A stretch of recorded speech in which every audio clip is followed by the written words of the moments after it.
श्री कालिका पुराण विद्या सखी के शोक विचार। मार्कंडेय महर्षि ने कहा, उस अवसर पर भगवान शिव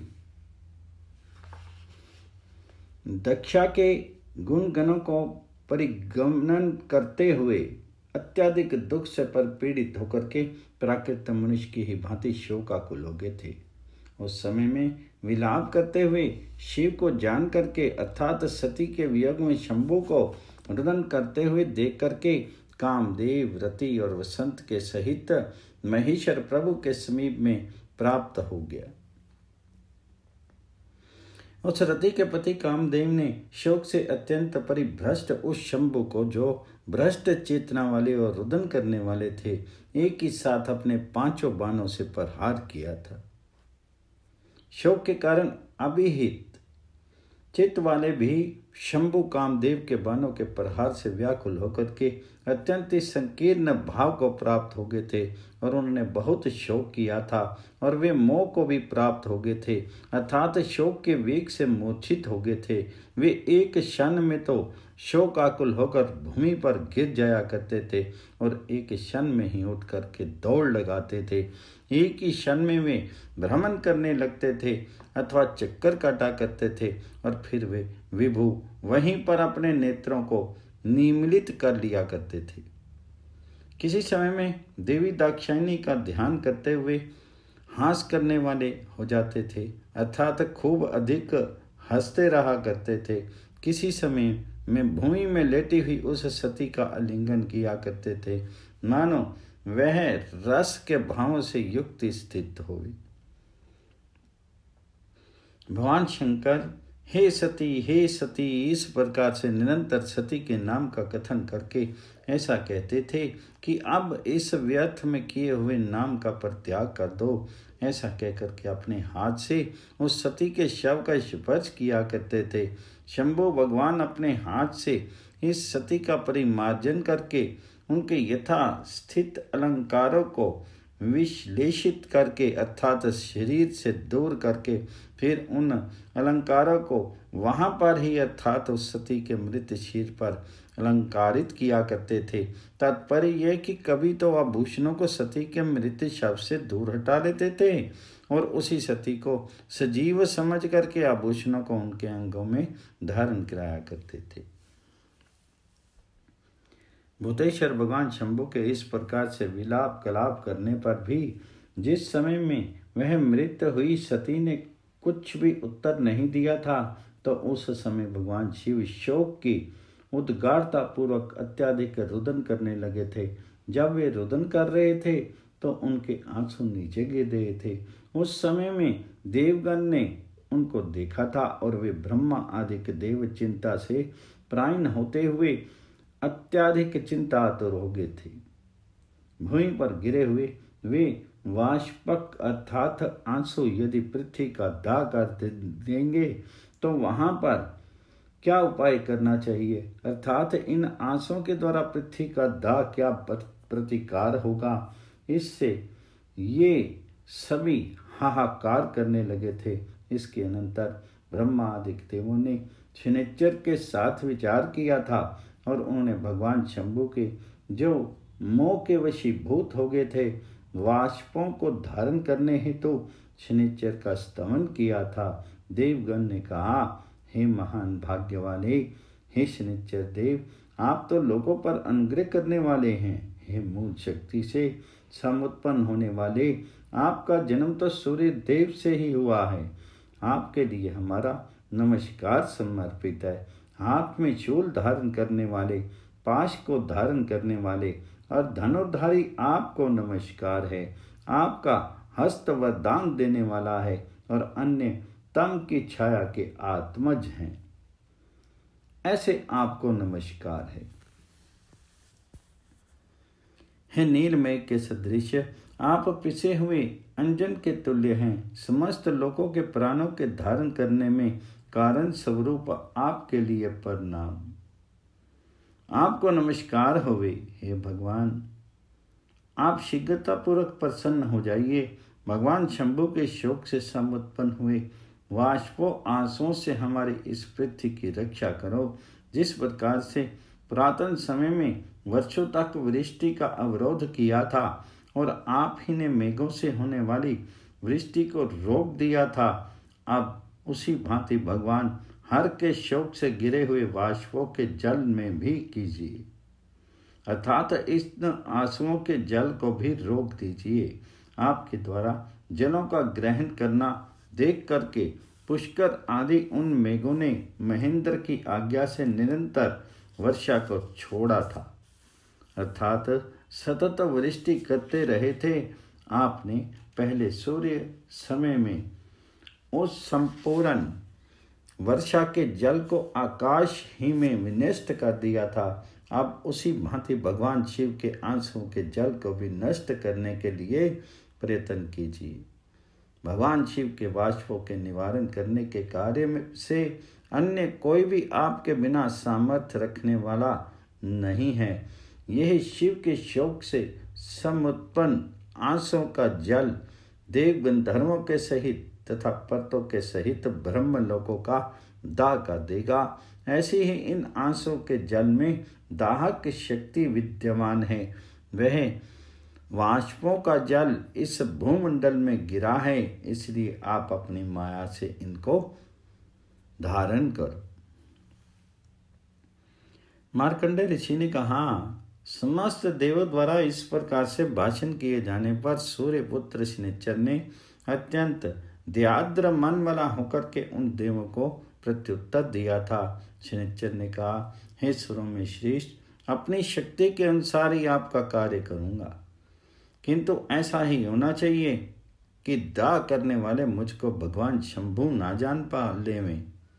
महान दुख और शोक से व्याकुल वाष्पधारी शिव के समीप में उनके कोप से यदि वह जान लेंगे तो मेरा शरीर निश्चय ही नष्ट हो जाएगा। इसमें लेश मात्र भी संशय नहीं है। इस कारण से ऐसा ही करिए कि जिस प्रकार से सती के पति भूतेश्वर शिव मुझको न जान पावे और उनके नेत्रों से मैं पृथक ही बना रहूं। मार्कंडेय मुनि ने कहा, इसके पश्चात वहां से ब्रह्मा आदि के समस्त देवता शंकर के समीप में गए थे और संसारिक योग माया के द्वारा शंभु को उन्होंने पुनः अधिक मोहित कर दिया था। शनिचर भी उसी समय भूतेश्वर के समीप में पहुंच गया था और उस दुराधर्म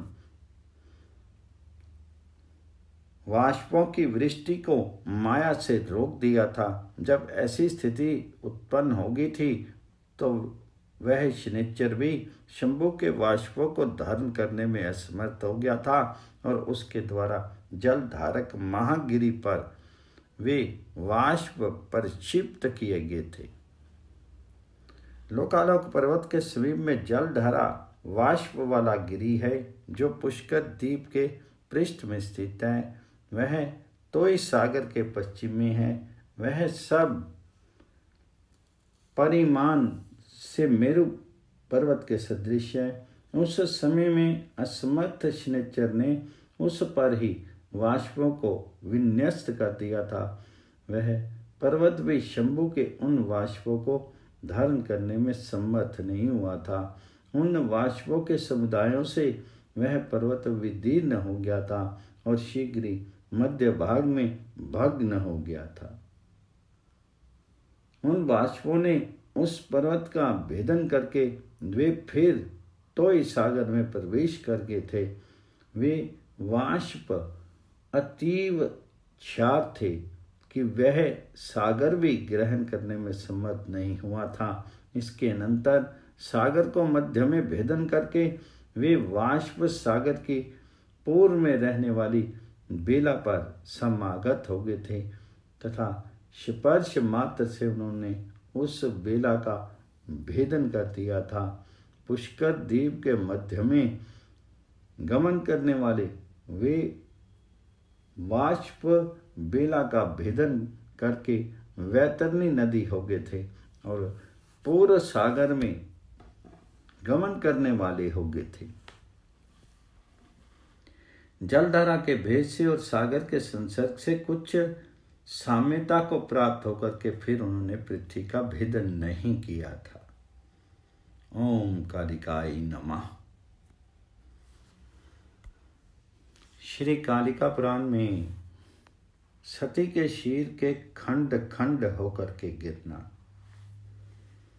इसके अनंतर शोक से विमूढ़ आत्मा वाले शंभु विलाप करते हुए उस मृत सती के शव मृत देह को अपने कंधे पर रख करके प्राच्य देशों को चले गए थे। एक उन्मत्त की भांति गमन करने वाले इन शंकर के भाव को देवगणों ने देख करके ब्रह्मा आदि देवगण शव के भ्रष्ट होने के कर्म के विषय में चिंता करने लगे थे। भगवान शंकर के शीर के स्पर्श से यह शव विकीर्णता को प्राप्त नहीं होगा, फिर किस रीति से उस वृषभ ध्वज के कंधे से इस शव का भ्रंश होगा। यही चिंतन करते हुए वे ब्रह्मा विष्णु और शनैश्चर योग माया से अदृश्य होते हुए सती के शव के अंदर प्रवेश कर रहे थे। देवों ने इसके उपरांत सती के शव के अंदर प्रवेश करके उन्होंने उस सती के शव के खंड खंड कर दिए थे और विशेष रूप से स्थान स्थान में यह उन खंडों को भूतल में गिरा दिया था। देवी कूट के दोनों चरणों को सबसे प्रथम भूमि में निपातित किया था। उड्डीपान में दोनों उर्वों के युगम को जगतों के हित के लिए भूमि पर उसको डाला था। कामगिरी काम रूप में योनि मंडल गिरा था और वहां पर भी पर्वत की भूमि में सती के शव का नाभि मंडल गिरा था। जालंधर में स्वर्ण के हाथ से विभूषित वक्षस्थल का जोड़ा गिरा था। पूर्व गिरी में अस और ग्रीवा पतित हुए और फिर काम रूप से सिर पतित हुआ था। भगवान शंकर जितने भूमि के भाग में सती के शव लेकर के गए थे उतना ही प्राच्यों में याज्ञिक देश कीर्तित हुआ था। अन्य जो सती शव के अवयव थे वह छोटे छोटे टुकड़ों में देवों के द्वारा खंडित कर दिए गए थे। फिर वे सब वायु के द्वारा समीर होते हुए आकाश गंगा में चले गए थे। हे द्विजो, जहाँ जहाँ पर भी सती के पाद आदि पर्यंत शरीर के अवयव गिरे थे वहाँ वहाँ पर ही महादेव स्वयं लिंग के स्वरूप धारण करने वाले हो गए थे और वे मोह से समयुक्त होकर सती के प्रति स्नेह के वशीभूत होकर के स्थित हो गए। ब्रह्मा विष्णु और शनैश्चर ने भी समस्त देवगणों ने परम प्रीति के साथ सती के पाद आदि शीर अवयवों की और ईश की पूजा की थी। देवीकूट में महादेवी महाभाग इस नाम से गान की जाया करती है। जगत के प्रभु योग निद्रा सती के दोनों चरणों में लीन है। उड्डीयान में कात्यायनी और काम रूप वाली कामाख्या हैं। पूर्णगिरी व पूर्णेश्वरी हैं तथा जलंधर गिरी में चंडी इस नाम से विख्यात हैं। काम रूप के पूर्वांत में देवी तिकुरवासिनी हैं तथा ललित कांता इस नाम से योग निद्रा का गान किया जाता है। जहाँ पर सती का सिर गिरा था वहाँ पर वृषभ ध्वज उस सिर का अवलोकन करके लंबी श्वास लेते हुए शोक के प्रायण होकर के उपविष्ट हो गए थे। भगवान शंकर के उपविष्ट हो जाने पर वहाँ पर ब्रह्मा आदि के देवगण दूर से ही शिव को सांत्वना देते हुए उनके समीप में गए थे। भगवान शंकर ने आते हुए देवों का अवलोकन करके शोक और लज्जा से समन्वित होते हुए वहीं पर शिव तत्व को प्राप्त होकर के लिंग के स्वरूप को प्राप्त हो गए थे। भगवान शंकर के लिंग का स्वरूप प्राप्त हो जाने पर ब्रह्मा आदि देवगणों ने उन लिंग के स्वरूप वाले जगत गुरु त्र्यंबक भगवान का वहां पर ही स्तवन किया था। देवगण ने कहा, महान देव शिव स्थानु उग्र रुद्र वृषध्वज शमशान में निवास करने वाले सबका अंतःकरण पर भर को हम भक्ति भाव से नील लोहित शंकर को प्रणाम करते हैं, जो गिरीश वरदान देने वाले भूत भावन और अव्ययी देव हैं। अनादि मध्य और संसार की योग विद्या वाले शंभु के लिए नमस्कार है। जो परम शिव शांत ब्रह्म और लिंग मूर्ति हैं उनके लिए नमस्कार है। जटिल अर्थात जटाजूट वाले गिरीश विद्या की शक्ति के धारण करने वाले शिव शांत ब्रह्म और लिंग की मूर्ति वाले आपके लिए नमस्कार है। ज्ञान रूपी अमृत के अंत तथा संपूर्ण शुद्ध देहांतर शिव शांत ब्रह्म और लिंग मूर्ति के लिए नमस्कार है। आदि और मध्य तथा अंत स्वरूप स्वभाव अनंत की दीप्ति वाले शिव शांत ब्रह्म और लिंग मूर्ति वाले के लिए नमस्कार है। प्रलय के अंत में विराजमान प्रलय और स्थिति के कारण शिव शांत ब्रह्म और लिंग मूर्ति के लिए नमस्कार है। जो पर से भी पर है और उससे पर परमात्मा है उसके लिए शिव शांत ब्रह्म और लिंग मूर्ति के लिए नमस्कार है। ज्वालाओं की मालाओं से सम आवृत अंगों वाले विश्व के रूप वाले शिव शांत ब्रह्म और लिंग मूर्ति आपके लिए प्रणिपात समर्पित है। परमार्थ स्वरूप ज्ञान के दीप अर्थात प्रकाश करने वाले विधा शिव शांत ब्रह्म और लिंग मूर्ति आपके लिए ओंकार के सहित नमस्कार है। हे दाक्षायणी के पति देव, हे मृड, हे शर्व, हे महेश्वर, हे सब भूतों के ईश, हे शिव, हे भगवान, आपको नमस्कार है। आप प्रसन्न होइए। हे लोकों के स्वामी, हे महेश्वर, आपको शोक के सहित चेष्टा करते हुए होने पर भी सभी देवगण समाकुल है, इसलिए आप अब इस शोक का परित्याग कर दीजिए। हे भूतों के ईश, आपको नमस्कार है, नमस्कार है। हे सब कारणों के भी कारण प्रसन्न होइए। हम सबकी रक्षा करो और शोक का त्याग कर देवें, आपके लिए नमस्कार है। मार्कंडेय महर्षि ने कहा, इस प्रकार से भली भांति स्तवन किए गए जगत के पति महादेव अपने रूप में समवस्थित हुए शोक से आहत प्रादुर्भूत हुए थे। उनकी शोक से विहल और बिना चेत वाले अर्थात मन्य मनस्क प्रादुर्भूत हुए देख करके देवों ने शोक के अपहरण करने वाले विधि वृषभ ध्वज की स्तुति की थी।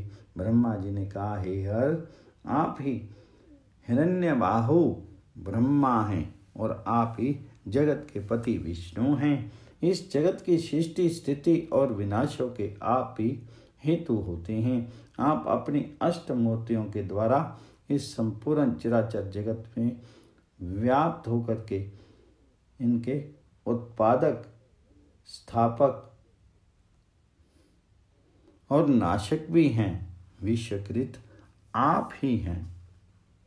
हे महादेव, आपकी आराधना करके मुक्ति पाने की इच्छा वाले पुरुष मुक्ति को प्राप्त हो गए हैं। वे राग द्वेष आदि बंधन के कारणों से छूटे हुए हैं और बुद्ध पुरुष संसार से विमुख होते हैं।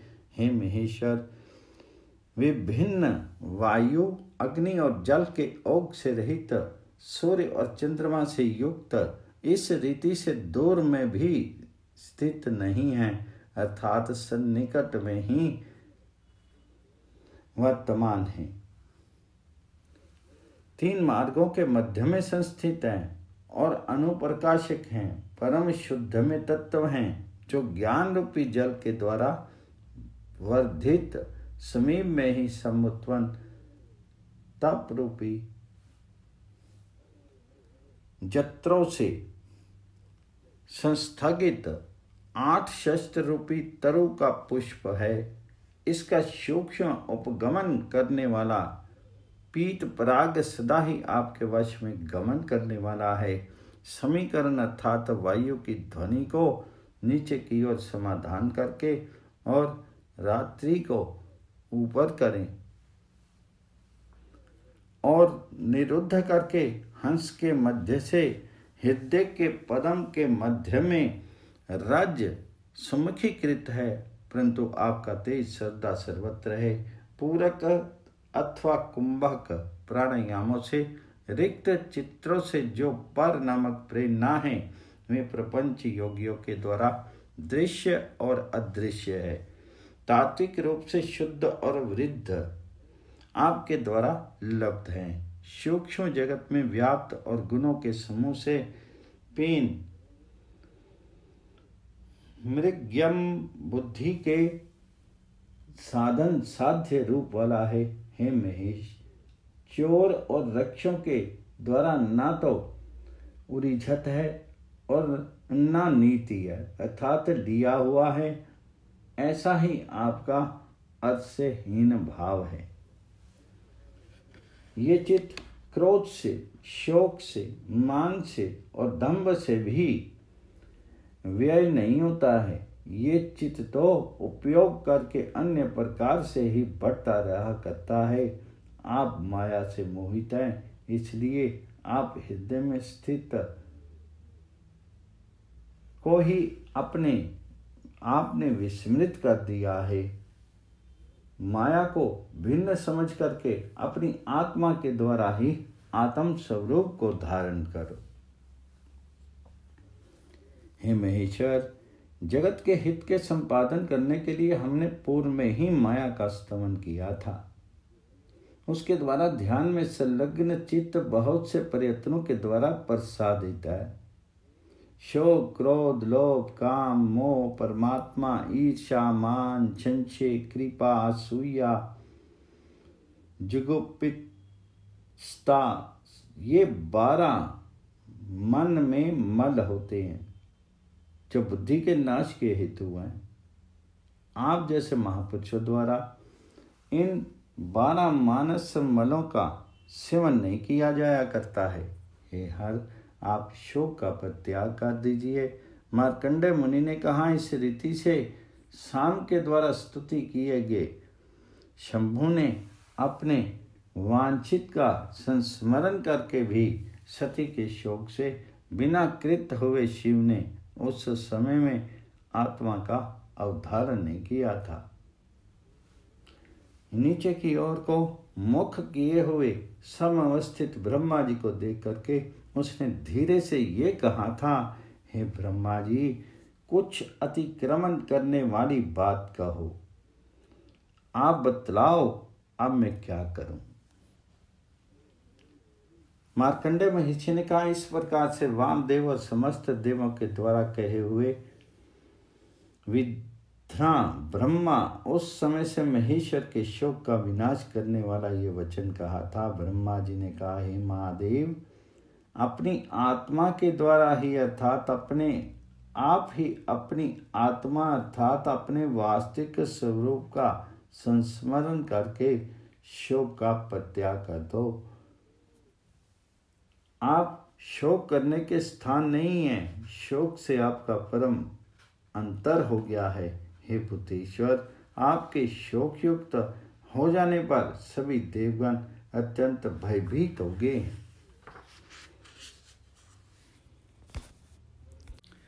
आपका क्रोध और शोक जगती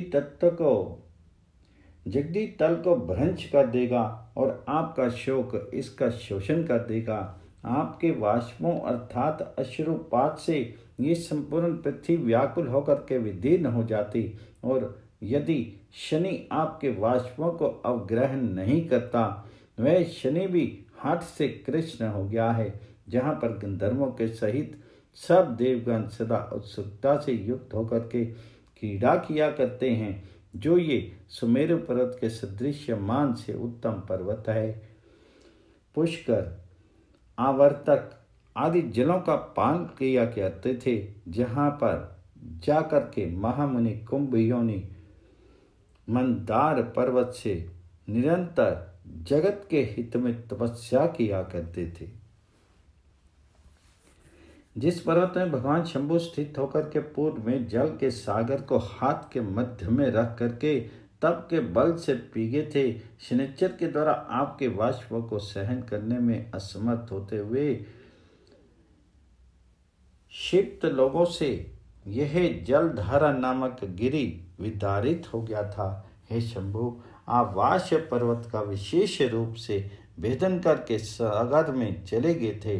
वे पर भीत अंडजों के सकुल सागर का शीघ्र ही भेदन करके आप वाष्प उनके पूर्व पुलिन पर चले गए थे और उन्होंने उस पुलिन का भी भेदन कर दिया था। बेला को भेदन करके फिर पृथ्वी का भेदन किया था और उन्होंने एक नदी को बना दिया था। उन्होंने वैतरणी नाम वाली नदी को बना दिया था जो पूर्व सागर की ओर गमन करने वाली थी। वह नदी गर्म जल के होने के कारण से अत्यंत भीषण थी, जो किसी भी नौका, विमान, द्रोणी और रथ के द्वारा भी पार करने के योग्य नहीं हो सकी थी। पृथ्वी महान दुख के साथ अब उसको धारण किए हुए थी। वह सदा ही ऊर्ध्वगत अर्थात ऊपर की ओर जाते हुए वाष्पों से नभश्चरों का विक्षेपण करती हुई थी और उसके ऊपर से देवगण भी भय से आतुर होकर के गमन करते हैं।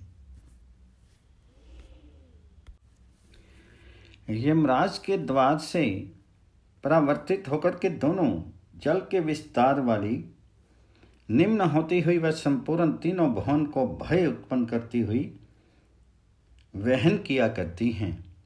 आपके शोक संतप्त निश्वासों की वायुओं से समस्त पर्वत और कानन व्याप्त हैं और सम आकुल द्वीपी नाग आज तक भी प्रतिक्षण नहीं किया करते हैं।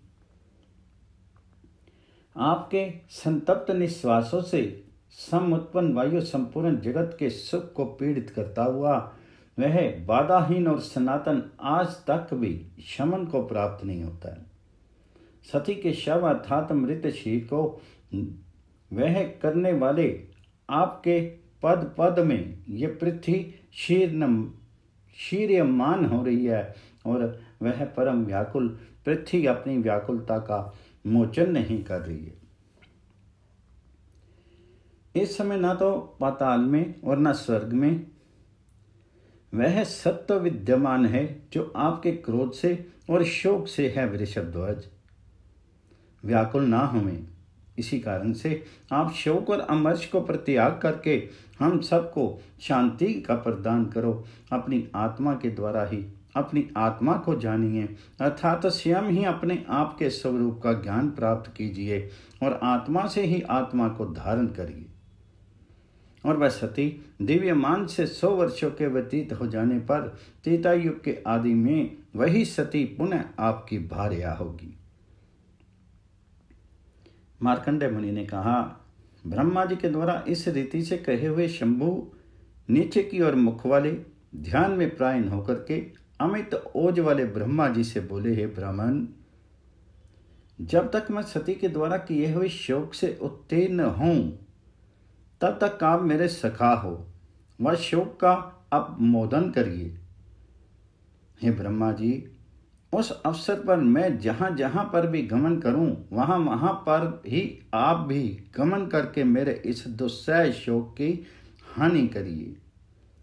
तात्पर्य यह है कि मेरे ही श्रद्धा साथ रह करके जहाँ पर भी मैं जाऊं वहीं पर मेरे शोक का विनाश करने की कृपा करें। लोकेश ब्रह्मा जी ने ऐसा ही होवे ये वृषभ वाहन से कह करके, अर्थात मैं आपके साथ में सर्वत्र रह करके आपके शोक का विनाश करूंगा। फिर ब्रह्मा जी ने भगवान शंभु के ही साथ में कैलाश गिरी पर जाने का मन बना लिया।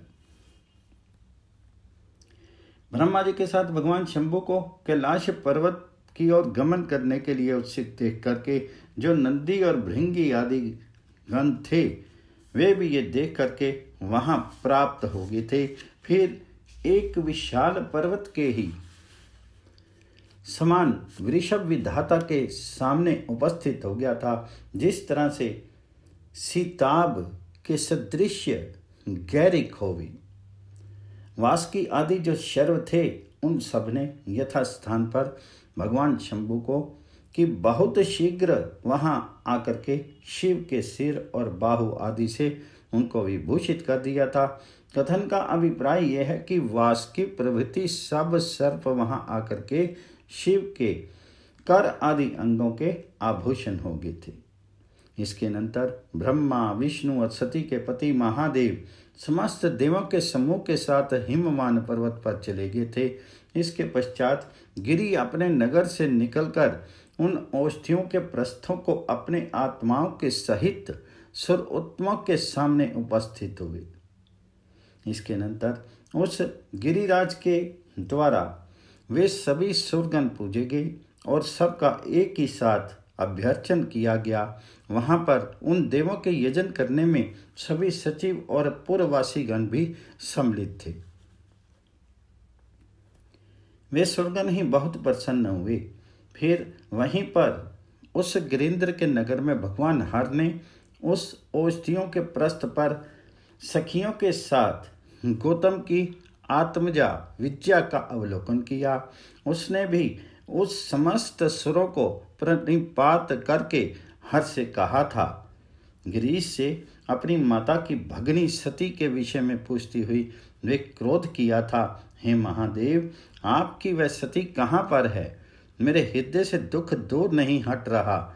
मेरे ही आगे पहले समय में उसने जिस समय में कोप से प्राणों को त्यागती है, उसी समय में शोक रूपी शल्य से विद्ध होकर के सुख को प्राप्त नहीं करती हूँ।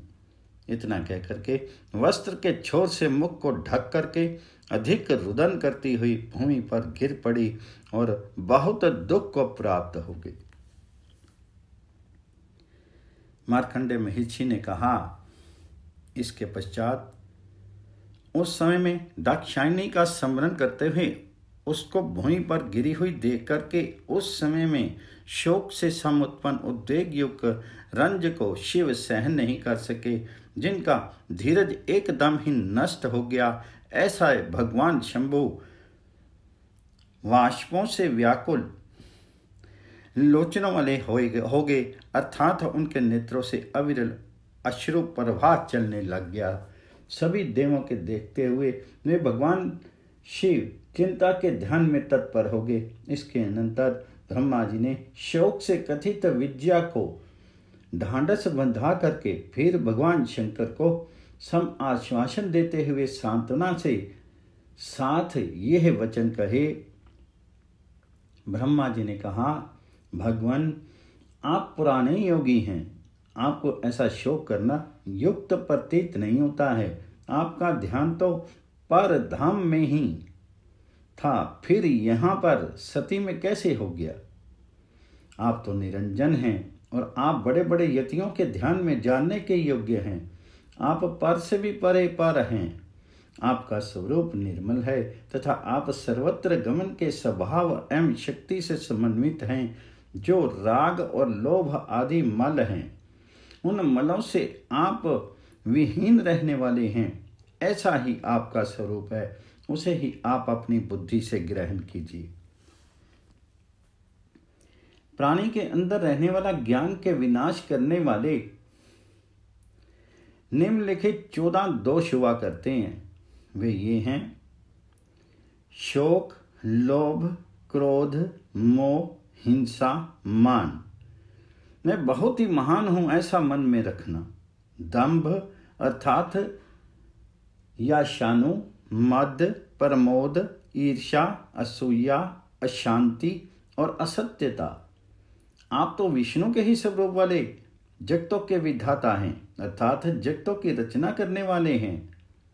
जो भी आपको महान मोह कर देने वाली सती है, ये तो आपके ही लोगों के मुंह मोह के लिए माया है, जो समस्त लोगों को जन्म में और गर्भ में पूर्ण देह की बुद्धि को भी मोहित करती हुई विनाश करके बाल्यावस्था में जंतु का पालन किया करती है।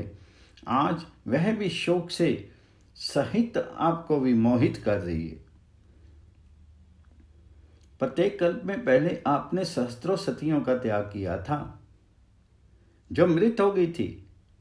इस प्रकार से चार अचार लोक के हित के ही संपादन करने के लिए उसी भांति आपके द्वारा ये सती पुनः ग्रहण की गई थी। हे वृषभध्वज, आप ध्यान के योग द्वारा देखिए, दूसरे जन्म में जो सहस्त्रों सतियां मृत हुई हैं, आप यथा तथा परिवर्जित हैं अथवा जैसी की तैसी वह हैं, क्योंकि वे पुनः सम उत्पन्न होकर के हे ईश वे आपको ही प्राप्त करेंगी। जो आप देवगणों के द्वारा भी दुष्प्राप्य होते हैं और फिर वह जैसी आपको होने वाली है, ये सभी कुछ आप ध्यान के योग द्वारा देख लीजिए। मार्कंडेय महर्षि ने कहा, इस रीति से ब्रह्मा जी से बहुत प्रकार के ज्ञान को भगवान शंकर से कहा। फिर उस गिरिराज ने नगर से उनको निर्जन स्थान में गत कर दिया। इसके उपरांत हिममान के प्रस्थ में और उनके नगर के पश्चिम दिशा में द्रोहिन आदि में शिव नाम वाला परिपूर्ण एक सरोवर देखा। उस परम एकांत स्थान की प्राप्ति करके ब्रह्मा और इन आदि देवों ने वहां पर उपसेवन किया, अर्थात वहां पर बैठ गए थे और जैसा भी न्याय था उसी के अनुसार उन्होंने महेश्वर को अपने आगे बिठा दिया। वह शिव नाम वाला सरोवर बहुत ही सुंदर था, जो सभी देहधारियों में मन को हरण करने वाला था। उसका जल ठंडा और निर्मल था। वह सरोवर अपने सभी गुणों से मानस सरोवर के तुल्य था। भगवान शंभु उस सरोवर को देख करके एक क्षण पर्यंत उनके देखने में उत्सुकता से रुक गए थे।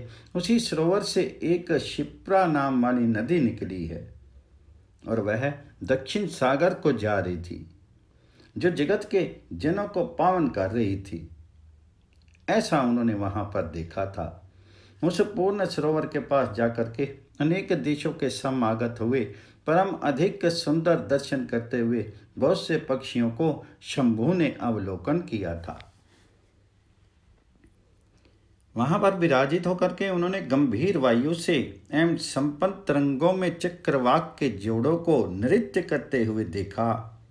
उन शंभु भगवान ने चंचुओं से तरंगों को पृथक पृथक देखा था, जिस तरह से जल से पुनः उत्पन्न हुए पक्षियों को देखा हो। प्रत्येक तट पर श्रेणी में आबद्ध हुए कादम्ब, सारस और हंसों के द्वारा अंगीकृत वह सागर जैसा हो वैसा ही वह सरोवर था, जिसको शिव ने देखा था। बड़े बड़े मत्स्यों से युक्त अर्थात बड़ी मछलियों के छालों से शोभ को प्राप्त हुए जल के शब्द से भय उत्पन्न होने वाले पक्षियों के द्वारा विहित शब्द वहां पर हो रहा था। वहां पर उस मन के हरण करने वाले दृश्य का अवलोकन किया। विकास को प्राप्त हुए कमलों से और वहीं पर मनोहर जलों से वह सरोवर परम शोभित हो रहा था। जिस तरह से स्थूल और सूक्ष्म नक्षत्रों से स्वर्ग शोभायमान हुआ करता है, बड़े बड़े कमलों के मध्य में विरले ही नील कमल उनमें दिखलाई दे रहे थे और वह ऐसे ही शोभा से संयुक्त थे जैसे नक्षत्रों के मध्य में नील मेघ का खंड शोभित हुआ करता है। पद्मा के समूह के मध्य में संस्थित हम किन्हीं के द्वारा प्रस्तुत नहीं हो रहे थे, क्योंकि उनमें भी विकसित कमलों की भांति होती थी, अर्थात उन हंसों को भी जो कमलों के बीच में स्थित थे खिले हुए कमल ही समझा जा रहा था।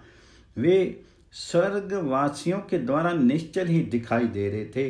दो प्रकार के रक्त और शुक्ल वर्ण के विकसित पद्मों को देख करके ब्रह्मा जी ने अपने आसन के कमल में काम में उत्फुल्लत्व और अरुणत्व की अर्थात विकास और लालिमा की निंदा की थी। महादेव जी ने उस सरोवर के विकसित महोत्पल का अवलोकन करके उन्होंने हाथ में स्थित कमल का कुछ भी मान नहीं किया, क्योंकि वह हाथ के कमल की कांति मस्तक से स्थित चंद्रमा की कांति से मलिन हो गई। भगवान हरि ने अपने सुदर्शन चक्र से सूर्य की किरणों से विकसित हाथ में रहने वाले कमल को और सरोवर के पद्म को सब और देख करके सदृश ही माना।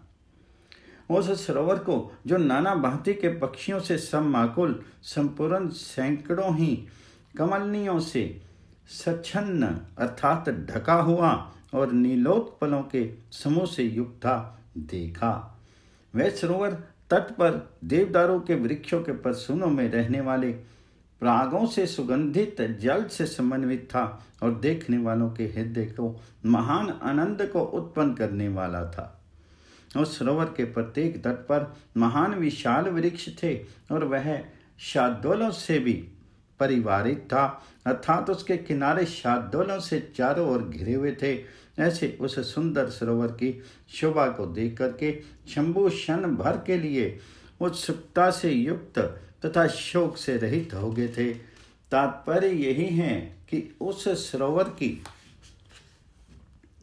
सुषमा से शंभु का शोक मिट गया था और एक विशेष उत्सुकता उनके हृदय में उत्पन्न हो गई थी। ओम कालिकाय नमः।